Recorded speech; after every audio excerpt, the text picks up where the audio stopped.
जब सियासत में इस बात की अटकलें लग रही थी कि क्या शशि थरूर की कांग्रेस से दूरी हो रही है, तब आचार्य प्रमोद कृष्णम का एक छोटा सा बयान हलचल मचाने वाला था।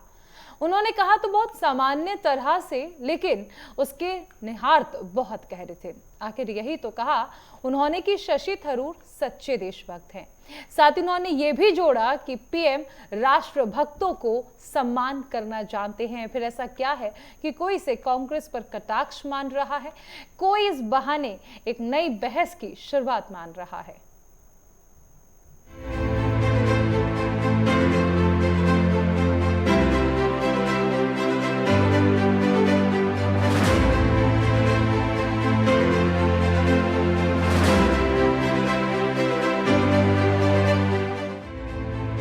आचार्य प्रमोद कृष्णम ने वरिष्ठ कांग्रेस नेता और सांसद शशि थरूर की प्रशंसा की है। उन्होंने कहा कि शशि थरूर सच्चे देशभक्त है। अगर सामान्य तौर पर देखें तो यह एक औपचारिक बयान लगता है।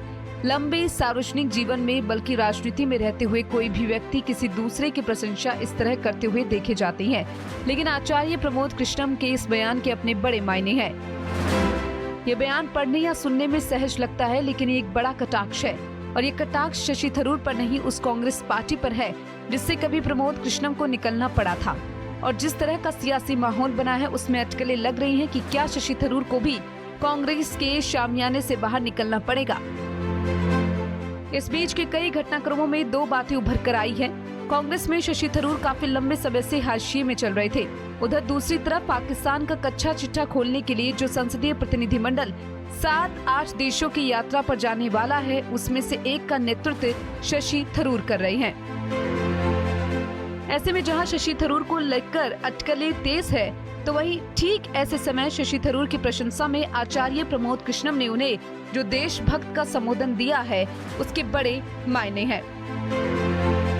दरअसल आचार्य प्रमोद कृष्णम ने इस छोटे से वाक्य में यही संदेश देना चाहा कि कांग्रेस में जो राष्ट्रभक्ति, देशभक्ति या सनातन की बात करेगा, उससे पार्टी से विदा होना पड़ेगा।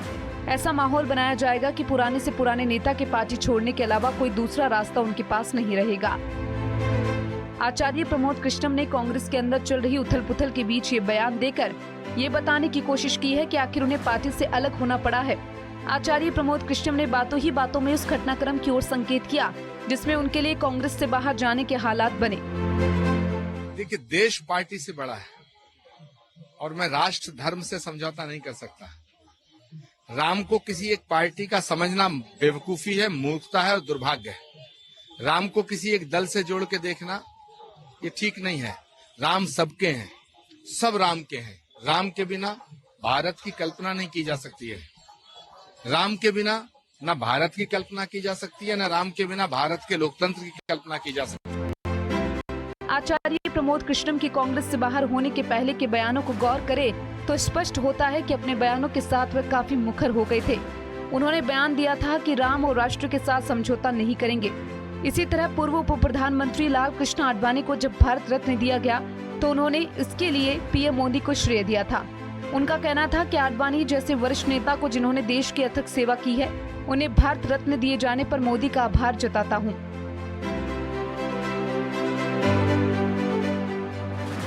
आचार्य प्रमोद कृष्णम ने मुखर होकर ये बात कही थी कि कांग्रेस को अयोध्या में रामलला की प्राण प्रतिष्ठा में जाना चाहिए।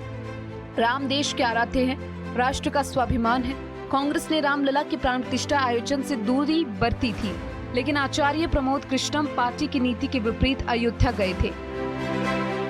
आचार्य प्रमोद कृष्णम खुलकर प्रियंका गांधी की प्रशंसा करते रहे, लेकिन उनका बयान राहुल गांधी को लेकर इस तरह का था। आचार्य प्रमोद कृष्णम ने कहा था कि मोदी से मिलने पर मुझे 4-5 दिन लगे, जबकि राहुल गांधी से मिल पाना आसान नहीं। वे व्यस्त रहती हैं। राहुल के पास जब समय होगा तब मिलेंगे। गौरतलब है कि आचार्य प्रमोद कृष्णम के आमंत्रण पर पीएम ने संभल में कल्की धाम की आधारशिला भी रखी।